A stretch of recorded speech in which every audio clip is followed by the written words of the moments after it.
스케줄이 상당히 당겨지고 있기 때문에 블랙웰에 들어오면 이제 HBM3E는 좀 밀려날 가능성이 있습니다. HBM4 이때부터는 삼성에 좀 기회가 되지 않을까. 본격적인 경쟁은 내년 될 것 같아요. 어떻게 보면 이제 삼성 입장에서도 마지막 찬스일 수 있어요. HBM4에서 따라잡지 못하면은 영영 이제 따라잡지 못할 가능성도 있기 때문에 어떻게 해서든 지금 이제 따라잡아야 됩니다. 현재 HBM4 부분에서 삼성과 하이닉스의 경쟁이 치열합니다. 현재 어떤 상황인가요? 지금 HBM3E 요게 이제 보시면은 그 SK 하이닉스 쪽에서 거의 뭐 이제 독점을 하고 있습니다. 아직까지는. 그래서 그렇다 보니까 이제 SK하이닉스가 상당히 매출이 많이 올랐고요. 마찬가지로 영업이익률도 상당히 올라갔습니다. 예. 만약에 삼성이 이제 들어온다 그러면 약간 뺏기겠죠. 요게 지금 스케줄이 상당히 당겨지고 있기 때문에 블랙웰에 들어오면 이제 HBM3E는 좀 밀려날 가능성이 있습니다. 하기 때문에 제가 보기에는 HBM4 이때부터는 삼성에 좀 기회가 되지 않을까 이렇게 보고 있습니다. 일단은 삼성이 이쪽에 많이 포커스하고 있어요.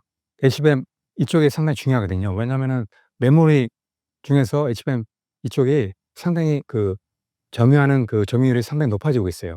올해보다는 내년, 내년보다는 내후년, 뭐 내년에는 30%, 내후년에는 50% 이런 식으로 높아지거든요. 그렇기 때문에 삼성의 입장에서는 어떻게든 지금 엔비디아 납품이 되고 그다음에 또 HBM4에서 SK하이닉스를 따라잡아야 되거든요. 그래서 마찬가지로 SK하이닉스도 지금 이제 따라잡히지 않기 위해서 엄청난 지금 역량을 지금 집중을 하고 있거든요. 그래서 얼마 전에 보시면은 또 SK하이닉스에서 HBM3E 신육관도 지금 개발했다 이런 얘기도 나오고 있거든요. 양산은 뭐 내년입니다만 계속 이런 식으로 SK하이닉스도 많이 이제 이쪽에 포커스를 하고 있어요.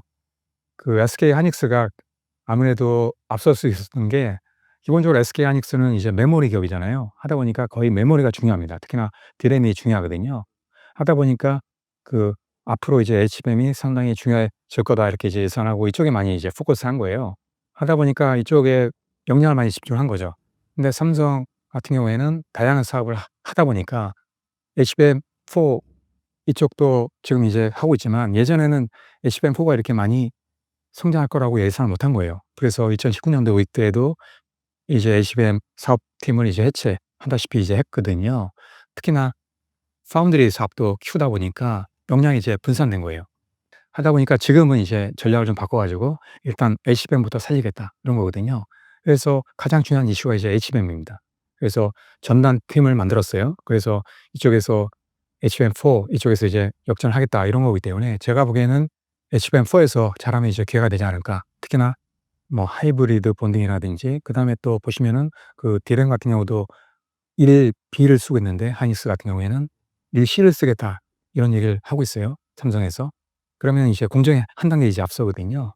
이런 식으로 하면 이제 성능이 더 좋아지기 때문에 어떻게 해서든 지금 이제 삼성은 SK하이닉스를 따라잡겠다 이런 이제 계획을 갖고 있습니다.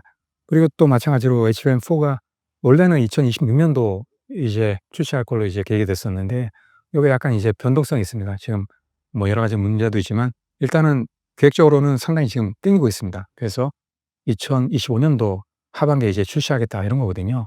그래서 6개월 정도 지금 이제 스케줄 상으로는 지금 땡겨졌습니다. 하기 때문에 뭐 마찬가지로 SK하이닉스도 그렇지만은 이제 삼성전자도 지금 이제 더 땡기고 있거든요, 스케줄을. 하기 때문에 본격적인 경쟁은 내년이 될 것 같아요. 어차피 이제 제가 보기에 지금 HBM3 같은 경우에는 이미 이제 채용이 된다 그래도 삼성 입장에서는 뭐 매출은 그렇게 크지 않을 거기 때문에 일단은 제가 보기에 HBM4 이쪽에 더 많이 역량을 집중하는 것 같습니다. 그래서 제가 보기에는 어떻게 보면 이제 삼성 입장에서도 마지막 찬스일 수 있어요. HBM4에서 따라잡지 못하면은 영영 이제 따라잡지 못할 가능성도 있기 때문에 어떻게 해서든 지금 이제 따라잡아야 됩니다. 그래서 지금 보시면은 그 파운드리 사업부에서도 이제 인력을 이제 끌어왔어요.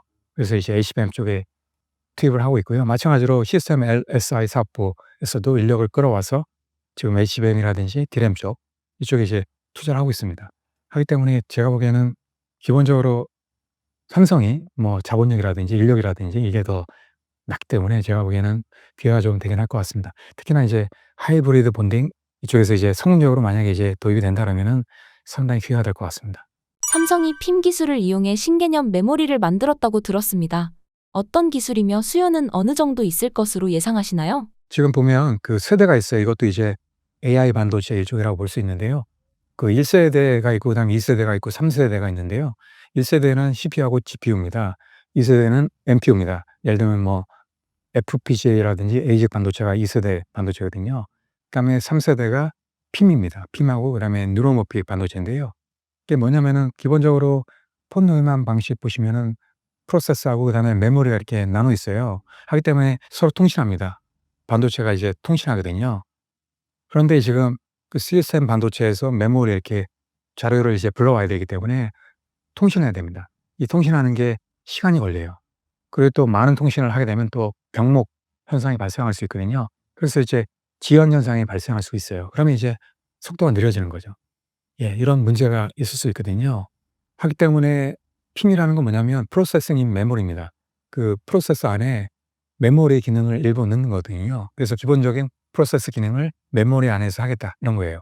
그래서 칩 하나에 메모리하고 그다음에 시스템 반도체 기능이 이제 원칩에 들어가 있는 겁니다. 지금 보시면은 그 엔비디아 지금 만들고 있는 가속기도 GPU가 들어가고 그다음에 HBM 들어가지 않습니까? 이런 식으로 됩니다. 이걸 패키지합니다. 마찬가지입니다. 그래서 이렇게 이제 나누기 때문에 통신하기 때문에 여러 가지 문제가 있습니다. 지연이라든지 뭐 병목 현상 이런 문제가 있기 때문에 성능이 좋지 않습니다. 하기 때문에 원 칩에서 만약 일부의 어떤 프로세싱 기능을 한다면은 훨씬 더 빨리 이제 할 수 있는 거죠. 병목 현상도 없고 지연도 없고요.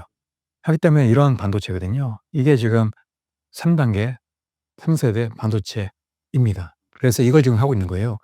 그래서 앞으로는 어차피 이제 하나의 반도체에서 메모리 반도체하고 시스템 반도체 기능을 해야 됩니다. 이게 더 훨씬 더 효율적이죠. 한 개 하면 아무래도 이제 가격도 메리트가 있겠죠. 여러 가지 이점이 있습니다. 근데 이제 핀 같은 경우에는 프로세서 기능을 하지만 이게 이제 완벽한 기능은 못 합니다. 일부 이제 간단한 기능만 하거든요. 하기 때문에 이게 완벽한 기능을 시스템 반도체하고 메모리 반도체가 하기 위해서는 요게 이제 더 발전해야 됩니다. 그게 이제 바로 뉴로모픽 반도체입니다. 그게 뭐냐면 이제 인간의 뇌와 비슷한 그러한 이제 반도체예요. 그래서 동시에 연산도 하면서 그다음에 저장도 하면서 하는 거예요. 되게 빠르잖아요. 그다음에 또 중요한 게 뭐냐면 이제 전력 소모예요. 인간의 뇌는 상당히 전력 소모가 적죠. 에너지가 많이 필요하지 않아요. 분명히 한 20 와트 정도면 충분하거든요. 근데 이제 반도체는 지금 이슈가 되고 있는 게 열 문제지 않습니까? 특히나 이제 데이터 센터 이쪽에 엄청난 열이 발생하기 때문에 그 중요한 부분이 이제 GPU이거든요. 하기 때문에 그 전력 효율 이것도 중요합니다. 근데 이제 뉴런모픽 반도체가 되면 상당히 저전력이 됩니다. 핀도 마찬가지로 전력을 상당히 적게 씁니다.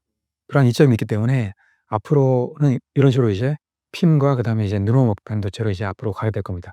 근데 이제 문제가 있어요. 왜냐하면 이제 칩을 메모리 기능하고 이제 프로세서 기능을 같이 하게 되면 좋은데 이게 시스템 반도체 기업 입장에서는 시장이 없어지는 거거든요. 그러니까 상당히 반발할 가능성이 큽니다. 그래서 여러 가지 이제 문제가 있는 거예요. 그런 상황이. 그래서 이게 지금 뭐 예상은 뭐 3년 안에 된다 이런 얘기도 많이 나오는데 이게 아직까지는 언제 될지 모릅니다. 분명히 삼성도 지금 하고 있어요. 예, 하고 있는데 또 많은 기업들도 지금 하려고 합니다. 분명히 앞으로 가야 되는 방향은 분명히 맞습니다. 그래서 시장은 분명히 앞으로는 맞는데 이게 어느 정도 커질지는 좀 봐야 됩니다. 예. 그전에 뭐 다른 것도 있기 때문에 아마 그쪽을 더 신경 쓸 것 같습니다. 예를 들면 뭐 CXL이라든지 이쪽이 먼저 열릴 것 같습니다. 그런 다음에 이제 나중에 핌으로 가지 않을까. SK 하이닉스가 최대 영업이익을 기록했지만 주가는 그에 못 미치고 있습니다. 어떤 이유라고 보시나요? HBM3 같은 경우에는 SK하이닉스가 거의 독점하지 않습니까? 거의 뭐 90% 이상 하고 있는데요. 그러다 보니까 이제 영업이익률이 상당히 좋다 보니까 계속 성장할 걸로 이제 보고 있었습니다. 물론 이제 지금 나쁜 건 아니에요. 근데 이제 그 영업이익이라든지 뭐 이런 거에 비하면 이제 성장하는 게 많이 높진 않죠. 또 최근에 많이 떨어지고 있고요. 뭐 불확실성 이런 것도 있는 것 같아요. 트럼프 집권이라든지. 그다음에 또 이런 게 있는 것 같아요. 제가 보기에는. 어떤 거냐면은 지금 SK하이닉스가 지금 HBM4가 되면 또 삼성이 들어올 수 있잖아요. 그게 불과 이제 1 년밖에 안 남았거든요. 그러면은 삼성이 분명히 시장을 어느 정도 가져갈 거란 얘기죠. 또 마찬가지로 마이크론도 준비를 하고 있기 때문에 어느 정도 가져갈 겁니다. 그러면은 시장을 양분하게 되잖아요. 그러면은 SK하이닉스가 독점 못하게 되면 아무래도 영업이익률도 떨어지게 되겠죠. 마찬가지로 수적도 마찬가지로 영향을 받겠죠. 그런 것 때문에 좀 영향이 있지 않나 이렇게 보고 있습니다. 그래서 아무래도 주가 같은 경우에는 기대거든요. 앞으로 기대가 크게 되면 주가도 오릅니다. 보통 이제 6 개월에서 한 1년 정도 앞서서 이제 반영을 하거든요. 그러니까 1년 정도면은 앞으로 이제 삼성전자가 이제 HBM4에서 잘하게 되면 오히려 더 삼성전자가 더 마켓 셰어가 커질 수가 있거든요. 이런 이제 상이다 보니까 SK하이닉스가 약간 이제 확실하지는 않은 거죠, 지금. 지금은 하고 있지만 이게 어떻게 될지 모른다는 얘기죠. 하기 때문에 그런 게 좀 심리에 좀 반영되지 않았나 이렇게 좀 보고 있습니다. 하이닉스의 이 같은 실적 추이가 얼마나 갈 것으로 예상되시나요? 짧게는 최소 1 년, 길게는 뭐 2-3년 정도 갈 것 같아요. 그 HBM4에서 만약에 삼성전자가 잘한다 그러면은 시장을 어느 정도 가져가겠죠. 근데 이제 엔비디아 입장에서도 삼성전자에 처음부터 이렇게 물량을 많이 몰아주지는 않을 겁니다. 어느 정도 이제 검증을 해야 되기 때문에 물량을 이제 조금씩 주면서 이제 늘려나갈 겁니다. 이런 식으로 이제 물량을 조금씩 늘려나가기 때문에 마찬가지로 매출도 그렇게 크진 않을 겁니다. 하기 때문에 어느 정도 이제 검증 단계를 이제 거치기 때문에 그게 어느 정도 시간이 걸린다는 얘기죠. 완벽한 어떤 생산량이 되기 위해서는 제가 보기에는 최소한 1 년, 2 년, 3년 시간이 지나야 됩니다. 그래서 제가 보고 있는 것도 삼성전자가 어느 정도 이제 안착을 하려면 제가 보기에는 2-3년 정도는 있어야 돼요. 그 기간에는 SK하이닉스가 이제 어느 정도 시장을 맨으로 가져간다는 얘기죠. 그래서 제가 보기에는 몇 년 동안은 아마 SK하이닉스가 메이저 벤더가 되지 않을까 싶어요. 그러면서 이제 삼성전자가 조금씩 이제 올라가겠죠. 그러면서 뭐 3 년, 5년 지나면은 그때는 뭐 SK하이닉스보다 삼성전자가 훨씬 더 마켓 셰어가 높아질 수 있겠죠. 예. 그래서 제가 보기에는 뭐 짧게는 1 년, 길게는 2-3년 정도 되지 않을까 이렇게 이제 보고 있습니다. 하이닉스가 지금처럼 잘 나가게 된 터닝 포인트는 언제였다고 생각하시나요? 삼성전자하고 그다음에 SK하이닉스 좀 비교를 한번 해 볼게요. 일단은 예 SK하이닉스는 지금 일단 독점을 하고 있죠. 그래서 보시면 이제 속도라든지 전성비 이게 상당히 뛰어납니다. 특히나 그 MR 머프 방식이 상당히 뛰어난 걸로 지금 나오고 있습니다. 그래서 보시면 뭐 본딩 시간이라든지 그다음에 또 마찬가지로 그 칩 하나 만드는 어떤 시간이라든지 이런 게 삼성보다는 훨씬 더 월등합니다. 근데 약점이 있어요. 그 자금난이 상당히 좀 문제가 됩니다. 자금난이 있기 때문에 투자를 많이 못 합니다. 특히나 SK가 그룹 전체적으로 보면 그 자금난이 상당히 좀 팍팍합니다. 하기 때문에 삼성은 뭐 다르죠. 약간 이제 자금은 어느 정도 있기 때문에 투자할 수 있는 배경이 좀 됩니다. 그리고 또 마찬가지로 캐파, 자금난을 겪지 않기 때문에 캐파도 많이 늘릴 수 있다는 거죠. 그다음에 또 삼성의 장점은 일괄 수주가 가능하다는 거죠. 그래서 패키징부터 해 가지고 베이스 타일도 같이 이제 만들 수 있다는 거죠. 나중에는 그게 상당히 도움이 될 겁니다. 아무래도 이제 시간적으로 칩을 더 빨리 만들 수 있고 그다음에 또 싸게 만들 수 있는 그러한 장점이 있습니다. 근데 지금 상황에서는 SK하이닉스에는 뒤처졌죠. 뭐 공급 속도라든지 뭐 마켓 셰어라든지 이건 확실히 뒤처졌습니다. 그래서 지금 보시면 이제 그 타임라인 보시면은 SK하이닉스가 먼저 개발했습니다. 2013 년도에 이때 이제 최초로 개발했어요, SK가. 삼성전자는 좀 늦었어요. 그러면서 약간 좀 차이가 났죠. 근데 이제 삼성전자가 안 되겠다 해 가지고 이제 개발을 시작을 했어요. 그러면서 2 세대부터는 삼성전자가 먼저 이제 최초로 양산했습니다. 그래서 더 앞서 나간 거죠. 그리고 또 2018 년도에 마찬가지로 2 세대 HBM2를 SK하이닉스가 이제 양산했습니다. 이때부터 이제 약간 이제 비슷해지기 이제 시작을 했는데요. 근데 문제가 있어요. 2020 년도 되면 그 삼성전자가 속도가 느려집니다. 그래서 3 세대부터는 똑같이 이제 양산했습니다. 이게 왜 그러냐면 2019 년도에 삼성전자 같은 경우에는 이제 HBM 사업부를 돈이 안 되니까 일단은 거의 뭐 해체를 했습니다. 그러면서 이제 역량이 상당히 약해진 거죠. 그리고 또 해체를 하다 보니까 그 HBM 개발 인력들이 SK하이닉스로 많이 이제 가게 된 거예요. SK하이닉스의 기술력이 상당히 높아진 거죠. 그러면서부터 이제 SK하이닉스가 이제 계속 앞서 나간 거죠. 그러면서 경쟁력이 상당히 낮아졌다 이렇게 이제 보고 있는 겁니다.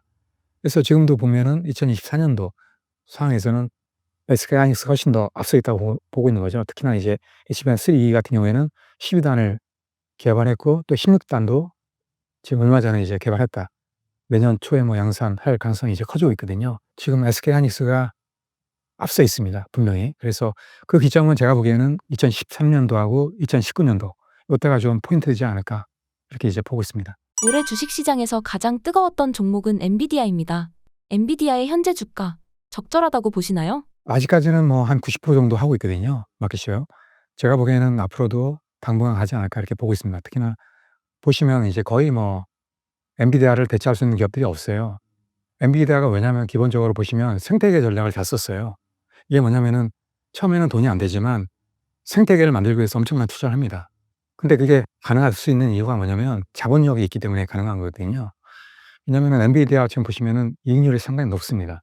70% 정도 되거든요. 번 돈으로 이제 새로운 분야에 투자하고 그러면서 이제 계속 꾸준하게 성장할 수 있는 거죠. 제가 보기에는 엔비디아는 몇 년 동안은 최소한 지금처럼 가지 않을까. 제가 보기엔 올라갈 가능성도 충분히 있어요. 왜냐면은 일단은 봐야 되는데 대체할 수 있는 기업이 거의 없어요. 지금 일부 AMD가 대체를 하고 있는데요. 한 10% 정도 하고 있습니다. 그런데 지금 AMD를 쓰는 이유가 뭐냐면은 엔비디아를 못 구하니까. 엔비디아의 칩을 못 구하니까 이제 AMD를 쓰는 거거든요.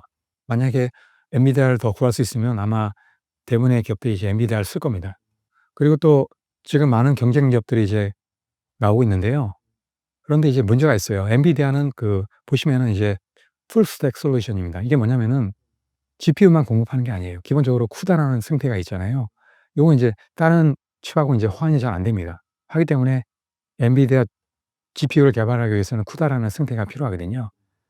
하기 때문에 이런 거를 이제 할 수 있는 기업이 없다는 거죠. 일부 지금 AMD에서 하고 있습니다. AMD에서도 마찬가지로 비슷한 이제 소프트웨어를 만들고 있는데 제가 보기에는 쉽지는 않을 겁니다, 당분간. 그래서 많은 기업들이 하고 있지만 몇 년 동안은 아마 대체를 하지는 못할 겁니다. 특히나 풀 스택으로 모든 솔루션을 같이 이제 제공할 수 있는 기업은 엔비디아밖에 없거든요. 많은 기업들이 국내도 있지만은 "칩은 뭐 엔비디아보다 성능이 좋다." 이렇게 얘기를 해요. 근데 이제 칩만 성능이 좋아 가지고는 안 되거든요. 전반적으로 모든 솔루션을 제공할 수 있는 기업이 중요합니다.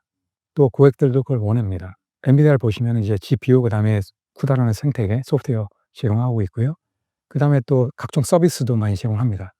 그리고 또 마찬가지로 데이터 센터 쪽에 소프트웨어도 제공하거든요.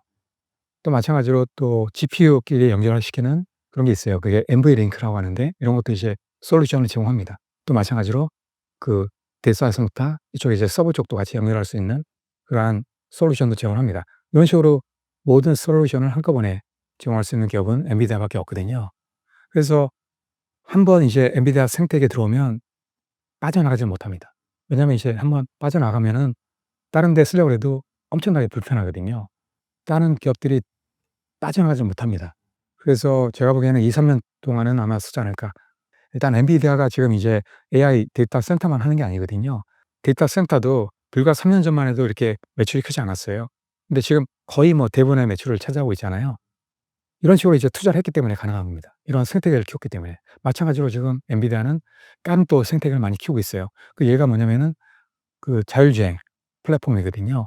지금 올해부터 또 자율주행 이쪽도 지금 개발이 또 많은 기업들이 하고 있거든요. 지금 엔비디아가 보시면은 많은 기업들이 지금 자율주행 플랫폼을 제공하고 있어요. 특히나 중국에 있는 기업들은 많은 엔비디아 플랫폼을 쓰고 있거든요. 엔비디아 드라이브입니다. 이걸 많이 쓰고 있어요. 그래서 이미 어느 정도 지금 생태계를 구축했기 때문에 앞으로 자율주행 차가 계속 발전하게 되면 엔비디아 플랫폼을 많이 쓸 겁니다. 그래서 이쪽에 또 나중에 기회가 될 거로 보고 있고요. 또 봐야 되는 게 이제 또 디지털 트윈 이런 게 있어요. 이게 뭐냐면 이제 옴니버스라는 플랫폼입니다. 이건 뭐냐면은 얼스투라고 얘기하는데 이게 뭐냐면 현실 세계 이걸 이제 인터넷상에 이제 똑같이 구현하는 겁니다. 그래서 이게 왜 좋냐면 스마트 팩토리 구축하게 되면 미리 이제 옴니버스로 다 시연을 해볼 수가 있습니다. 그래서 각종 문제가 발생할 걸 미리 이제 대처를 할 수 있습니다. 공정의 어떤 장비라든지 이런 것도 효율적으로 이제 세팅을 할 수 있습니다. 또 마찬가지로 뭐 건설이다 그러면은 미리 건물을 만들어 볼 수 있어요. 그러면은 훨씬 더 효과적으로 만들 수 있겠죠. 미리 다 시뮬레이션 했기 때문에. 이런 식으로 이런 걸 하고 있기 때문에 지금 많은 대기업들도 하고 있어요. 삼성전자도 일부 지금 하고 있어요. 이런 식으로 하고 있기 때문에 지금 이쪽도 나중에 시장이 커질 가능성이 충분히 있거든요. 또 마찬가지로 또 최근에 또 엔비디아가 또 새롭게 하고 있는 게 뭐냐면 바이오 헬스 분야입니다. 이쪽도 지금 많은 기업들이 지금 들어와 있거든요, 플랫폼에. 하기 때문에 제가 보기에는 AI 데이터 센터 말고도 나중에 그런 새로운 솔루션이 있기 때문에 그런 게 이제 시장이 커진다 그러면은 분명히 엔비디아가 어느 정도 또 시장을 장악할 가능성이 크거든요. 그래서 이런 많은 것들을 지금 투자를 하고 있기 때문에 그래서 제가 보기에는 뭐 지금도 뭐 싼 건 아니지만 그래도 장기적으로 본다 그래도 나쁘지 않다 이렇게 이제 보고 있습니다. 엔비디아의 대표적인 경쟁사로 AMD를 꼽을 수 있는데요. 현재 AMD의 상황은 어떤가요? AMD가 그나마 좀 잘하고 있어요. MI300X 여기서 상당히 호평을 받고 있어요. 이쪽 상당히 이제 성능도 좋고요. 특히나 이제 가성비가 상당히 좋게 나옵니다. 하다 보니까 호평을 받고 있고, 그다음에 포트폴리오 이쪽도 상당히 이제 다양합니다. 예, 하다 보니까 많은 기업들이 쓰려고 하고 있고요. 개발주의가 상당히 빨라지고 있습니다. 그래서 1 년마다 이제 새로운 걸 막 개발하고 있거든요. 올해 하반기에 또 출시한 게 이제 MI325X입니다. 엔비디아 H200의 대항마거든요. 그래서 특히나 이제 추론 쪽에 상당히 강하다, 이런 얘기를 하고 있습니다. 대체를 하고 있고, 지금 마켓 셰어가 한 10% 정도 하고 있더라고요, 보니까. 마켓 셰어가 이제 10% 정도만 앞으로 계속 한다 해도 나쁘지 않습니다. 왜냐면은 기본적으로 그 AI 데이터 센터 이쪽에 수요가 계속 늘어나거든요. 계속 커집니다. 그래서 뭐 10%의 마켓 셰어를 가져간다 해도 매출이나 뭐 이익률은 상당히 커지는 겁니다. 하기 때문에 앞으로 나쁘지 않을 거라고 보고 있고요. 많은 기업들이 지금 이제 특히나 더블 벤더 쓰는 게 아무래도 유리한 입장도 되고, 그다음에 또 AMD가 상당히 저렴합니다, 엔비디아보다. 그리고 성능도 나쁘지 않아요. 그리고 또 많은 서비스를 또 제공하고 있거든요. 일부는 계속 이제 엔비디아의 마켓 셰어를 가져갈 겁니다. 기회가 될 것 같고요. 또 스케줄 상으로도 보시면 새로운 칩을 계속 내놉니다. 내년에는 또 MI350 이것도 성능이 좋게 나올 것 같거든요. 그다음에 MI400 이런 식으로 이제 새롭게 칩을 내놓습니다. 하기 때문에 앞으로도 뭐 나쁘지 않다. 어차피 이제 AI 데이터 센터는 앞으로 추세이기 때문에, 또 기존에 있던 데이터 센터들이 AI 데이터 센터로 많이 바꾸거든요. 하기 때문에 기회가 될 거로 보고 있습니다. 엔비디아와 TSMC의 불화설이 들리고 있습니다. 어떤 상황인가요? 예, 얼마 전에 그 젠슨 왕이 이제 TSMC 임원진들 만났었는데요. 그 당시에 이제 보면 블랙웰이라든지 뭐 지금 이제 수요가 상당히 많지 않습니까? 많은 벡터 기업들이 이제 원하고 있기 때문에 상당히 이제 물량을 많이 늘리고 있습니다. 또 스케줄도 많이 당기고 있습니다. 그런 상황에서 지금 예전에도 보시면은 TSMC가 물량을 커버 못해 가지고 상당히 이제 딜레이가 된 적이 있어요. 지금도 약간 좀 빡빡합니다. 하다 보니까 엔비디아 입장에서는 패키지 새로운 전용 칩을 엔비디아를 위해서 이제 만들어 달라, 이런 일을 했어요. 근데 이제 TSMC 입장에서는 이렇게 이제 새로운 팹을 만들게 되면 애플이라든지 뭐 다른 기업들, 이런 기업들도 이제 그런 요구를 할 거기 때문에 애매한 거예요, 입장이. 하기 때문에 거절했거든요. 거의 뭐 단칼에 거절했습니다. 그러니까 젠슨 왕 입장에서는 상당히 기분이 나쁜 거죠. 그 상황에서 이제 또 최근에 블랙웰 테스트를 하는 데 있어서 그 칩을 테스트하는데 이제 결함이 좀 발생이 됐어요. 그러면서 이제 이 결함이 원인이 뭔지 이제 찾아보니까 엔비디아 입장에서는 "공정상의 문제가 있다." 이렇게 이제 TSMC에 알린 거예요. 그리고 또 TSMC에서 이렇게 조사를 해 보니까 이게 설계 쪽에서 문제가 있는 거예요. 그래서 "설계를 좀 바꿔 달라." 이렇게 이제 엔비디아 쪽에 요청한 겁니다. 근데 엔비디아 입장에서는 기분 나쁠 수 있죠. 그래서 "사이가 틀어졌다." 이런 얘기가 나온 겁니다. 특히나 엔비디아 입장에서는 TSMC 엄청난 신뢰 관계가 강하거든요. 특히나 모리스 장때는 거의 뭐 아버지로 볼 정도로 상당히 강합니다. 근데 이제 웨이 저자로 바뀌면서 약간 그 관계가 약간 좀 느슨해진 면도 있습니다. 그런 상황에서 이제 서로 책임을 이제 떠넘긴 거예요. 엔비디아 입장에서는 좀 약간 이제 기분이 상한 거죠. 그런 상황에서 이제 뉴스가 나온 거예요.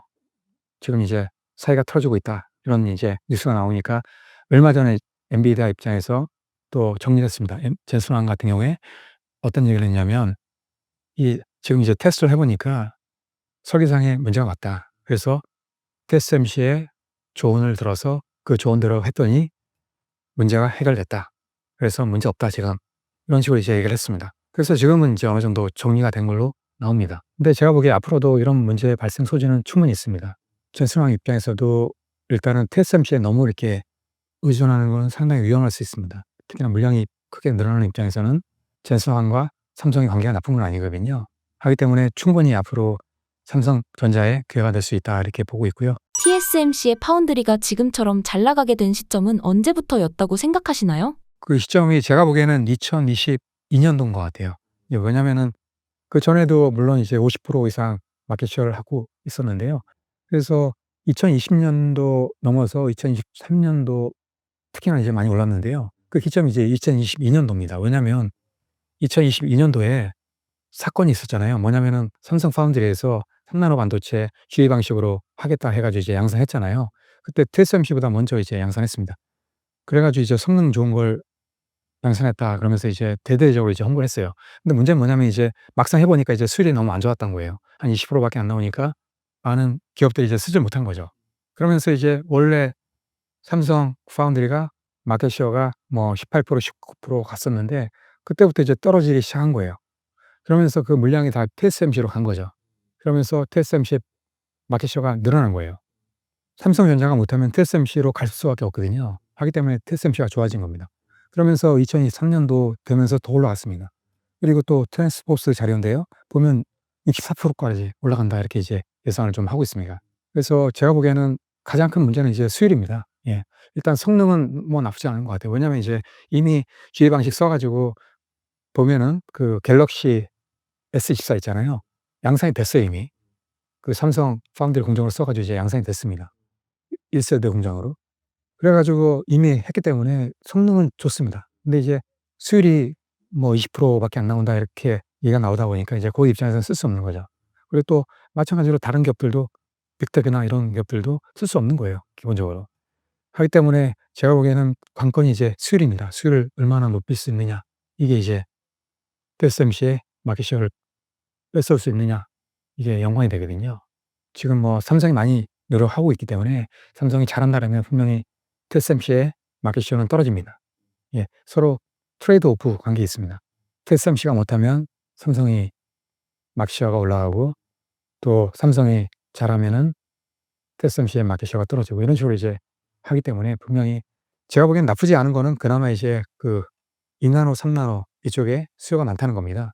분명히 제가 보기에는 2 나노, 3 나노 이쪽이 거의 50% 이상 마켓 셰어를 가져갈 걸로 보이거든요. 하기 때문에 지금 뭐 인텔이 빠진 이상은 이 두 기업에서 상당히 마켓 셰어를 가져가지 않을까 이렇게 이제 보고 있습니다. 현 상황에서 교수님께서 추천하시는 반도체 기업이 있다면 어디가 있을까요? 예, 삼성전자도 나쁘지는 않은 것 같습니다. 지금 왜냐하면 너무 많이 떨어졌기 때문에 충분히 앞으로 반등의 기회가 있다 이렇게 이제 보고 있기 때문에 나쁘지 않은 것 같고요. 예, 그다음에 TSMC도 나쁘지 않은 것 같습니다. 지금 보시다시피 계속 이제 올라가지 않습니까? 이 근거가 있는데 제가 말씀드린 대로 기본적으로 첨단 공정은 계속 수요가 늘어납니다. 예, 보시면은 지금 이제 7 나노 언더 공정이 훨씬 더 많아졌어요. 기존의 7 나노 이상 공정보다. 지금 한 50% 이상 넘어갔어요. 그리고 또 특히나 2 나노, 3 나노 공정이 상당히 포션이 높아졌거든요. 하기 때문에 제가 보기에는 이쪽에 포커스하고 있기 때문에 제가 보기에는 TSMC하고 삼성에 상당히 기회가 된다. 특히나 인텔이 지금 불확실한 상황이기 때문에 지금 빅테크나 아니면 뭐 대형 패널리스트 기업들도 삼성을 보고 있어요 지금. 분명히 보고 있습니다. 보고 있는데 지금 수율이 안 좋기 때문에 못 쓰는 거거든요. 그래서 삼성이 내년에 좀 잘 한다라면은 제가 보기에 충분히 잘할 걸로 보고 있고 그렇다고 TSMC가 못하느냐? 그건 아닙니다. 어차피 시장 성장률이 높기 때문에 TSMC도 충분히 성장할 수 있습니다. 하기 때문에 충분히 기회가 됩니다. 마찬가지로 첨단 공정 할 수 있는 기업들이 또 ASML 이런 기업들도 지금 상당히 가능성이 있습니다. 왜냐하면은 앞으로 보시면은 이제 첨단 공정 이쪽에 EUV 장비를 많이 써야 돼요. 특히나 이제 메모리 공정 이쪽에도 이제 쓰기 때문에 SK하이닉스라든지 그다음에 또 마이크론 이런 기업들도 더 많이 도입하거든요. 그래서 ASML도 2030 년까지 매출을 2배 이상 올리겠다. 이익률도 60% 가까이 하겠다. 이런 계획을 세우고 있거든요. 또 마찬가지로 엔비디아도 좋습니다. 왜냐하면 이제 AI 반도체는 어차피 이제 계속 첨단 공정으로 가기 때문에 그래서 제가 보기에는 그 AI 반도체 관련된 기업들 이런 기업들이 상당히 혜택을 볼 것 같습니다. 그래서 특히나 이제 독점할 수 있는 기업들 예 이런 기업들 유심히 보면 기회가 될 것 같습니다. 신사임당 시청자분들을 위한 한마디 부탁드립니다. 반도체 투자는 변수에 따라서 많이 변합니다. 주가도. 하기 때문에 제가 보기에는 3년 이상 장기적으로 항상 보시고 투자하셔라 이렇게 말씀을 항상 드리고요. 그리고 또 저는 이제 떨어졌을 때가 기회라고 생각합니다. 예 기본적으로. 기업이 성장하고 그다음에 이제 이익률이 좋아지면 반드시 주가는 반영이 됩니다. 그게 이제 당장은 반영이 안 될 수 있습니다. 왜냐하면 이제 변수라는 게 있기 때문에 악조건 이런 게 이제 생기게 되면 분명히 주가도 떨어집니다. 매출이 좋고 성장을 하더라도. 하지만 3년 이상 장기적으로 성장한다 그러면은 분명히 이제 주가도 반영이 될 수밖에 없기 때문에 제가 보기에는 1 년이 아니라 최소한 3년 정도는 보고 장기적으로 투자하셔라. 그렇게 이제 말씀을 드립니다. 예 감사합니다.